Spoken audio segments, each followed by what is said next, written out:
నా పేరు చంద్రశేఖర్ అండి. గంధంగూడలో ఉంటున్నాను. మూసీలో అదే మాది కూడా ఇల్లు ఉంది. 2 సంవత్సరాల నుంచి మాకు నిద్ర లేవండి. ఇది వచ్చినప్పటి నుంచి లోన్లు తీసుకున్నాము. అన్ని పేపర్లు చూసామండి. ఏ డాక్యుమెంట్లు చూడలేదని లేదు. కొనే ముందు మాకు తెలిసినంత వరకు, అందరికి తెలిసినంత వరకు ఏమేమి చూడాలో అన్నీ చూసాము. రిజిస్ట్రేషన్ చూసాము, పట్టాలు చూసాము, ఏమేమి ఉన్నాయని చూసాము. అందరిని అడిగాము. గ్రామ పంచాయతీ అప్పుడు గ్రామ పంచాయతీ ఉండింది. అప్పుడు 2012లో పర్మిషన్స్ ఇచ్చారు. అప్పుడు గ్రామ పంచాయతీ కాంగ్రెస్ గవర్నమెంటే ఉండే, వాళ్ళే అప్రూవల్స్ ఇచ్చారు. గ్రామ పంచాయతీ సర్టిఫికేట్ కూడా ఇచ్చింది, ఇంటి నెంబర్ ఇచ్చారు. ఎల్ఆర్ఎస్కి 2.5 లక్షలు కూడా కట్టామండి. ల్యాండ్ కూడా రెగ్యులరైజ్ చేశారు. అన్నీ చేశారు. అన్నీ అయిపోయిన తర్వాత ఇప్పుడు వచ్చి కొత్తగా 2.5 సంవత్సరాల నుంచి నిద్ర లేవండి మాకు. లోన్లు కడతామా, ఈఎంఐలు కట్టుకుంటూ ఉన్న జీతంలో సగం జీతం కన్నా ఎక్కువ ఈఎంఐలే కడుతున్నామండి. ఏదో మా నెక్స్ట్ జనరేషన్ అయినా కొంచెం ఒక ఇల్లు ఉంటుంది హైదరాబాద్లో అనుకొని అన్నీ చేసి తీసుకొచ్చి ఇల్లు కొనుక్కుంటే, ఈరోజు మేము అందరం ఒక బిల్డర్తో కొన్నామండి. 2 సంవత్సరాలు పట్టి ఉంటుంది ఆ కాలనీ కట్టడానికి. మరి ఆ రోజు ఏం చేశారండి? మాలాంటి మిడిల్ క్లాస్ వాళ్ళని, లేకపోతే మాలాంటి కొన్న వాళ్ళని బకరా చేయడం ఎందుకండి? మరి ఆ రోజే మీరు ఆపింటే ఈరోజు ఇది వచ్చేది. ఆ రోజు కూడా మన గవర్నమెంటే ఉంటాయి కదండి. మన గవర్నమెంట్కి నేను యాంటీ కాదండి. నేను గవర్నమెంట్ రిక్వెస్ట్ చేసేది ఒక్కటే, మేము ఎవరో మోసం చేస్తాం. మీరు అంటే ఇప్పుడు అది ఇల్లీగల్ అయితే మీరు ఎవరో మోసం చేసి మేము మోసపోయిన వాళ్ళమండి. మేమేం అన్నీ చూసే కొన్నాము. అన్ని పేపర్స్ ఉన్నాయి, అన్నీ ఉన్నాయి. ఇంకేం చూడాలండి మేము? మాకు అర్థం కాదు.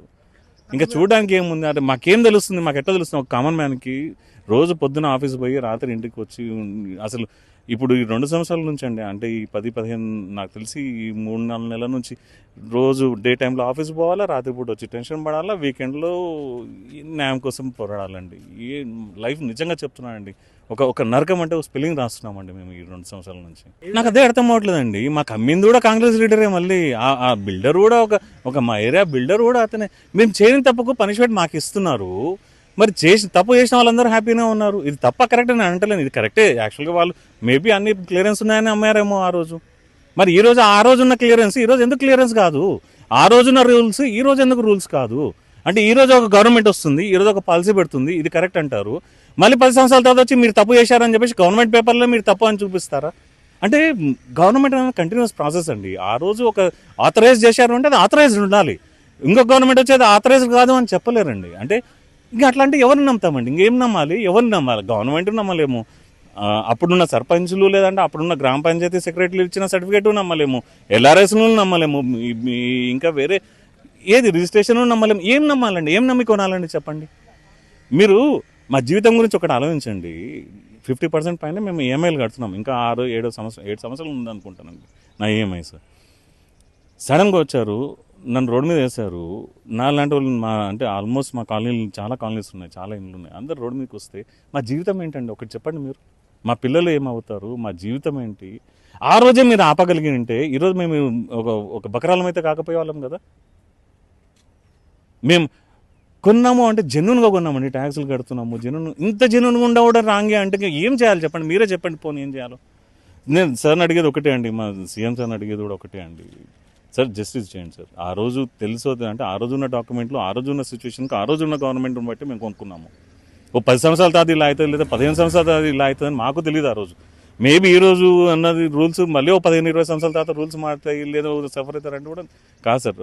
ఆ రోజు ఆ ట్రస్ట్, ఆ రోజు మీ కాంగ్రెస్ గవర్నమెంట్ ఇచ్చిన పేపర్లు, ఆ పంచాయతీ సెక్రటరీలు అందరూ మన లీడర్, కాంగ్రెస్ లీడర్లు అమ్మినప్పుడు ఆ నమ్మకంతోనే కొన్నాం సార్ మేము. మమ్మల్ని అన్యాయం చేయకండి సార్ ప్లీజ్. సార్ మీరు పొలిటికల్ క్వశ్చన్ అడిగారు, కరెక్టే సార్. నేను ఏ గవర్నమెంట్గా అగ్నెస్ట్ కాదు సార్. అంటే నేను కాంగ్రెస్ గవర్నమెంట్లో తిరిగిన వాళ్ళమే, మేము కాంగ్రెస్ గవర్నమెంట్ కష్టపడ్డ వాళ్ళమే సార్. నేను అది కూడా ఏమంటలేను. అయితే ఈవెన్ బీఆర్ఎస్ ఏ పొలిటికల్ కాదు సార్. ఇది వచ్చేసి నా పర్సనల్ లైఫ్ మీద ఎఫెక్ట్ పడుతుంది సార్. నేను నా పర్సనల్, నా జీవితం, నా పిల్లల భవిష్యత్తు, వీటి గురించి ఆలోచిస్తున్నాను సార్. ఇక్కడ కాంగ్రెస్ గవర్నమెంట్ ఇప్పుడు అల్టిమేట్గా హైదరాబాద్ గెలవకున్నా మన స్టేట్కి ఫాదర్ లాంటి వాడు మన సీఎమే. ఇప్పుడు అవునన్నా కాదన్నా అతన్ని కాంగ్రెస్ మన సీఎం గారే లీడర్ అండి. ఏది లేదని మెజార్టీ ఓట్స్ మన సీఎం గారికి వచ్చేది మన సీఎమే. ఇప్పుడు మనకు ఫాదర్ లాంటి వాళ్ళు ఈ స్టేట్కి పెద్ద ఆయన్ని. సో ఒక ఏరియాను బట్టి ఇట్లా పడతారు అని చెప్పేసి అయితే నేను ఏమో సార్, అంత నాకు తెలియదు మరి.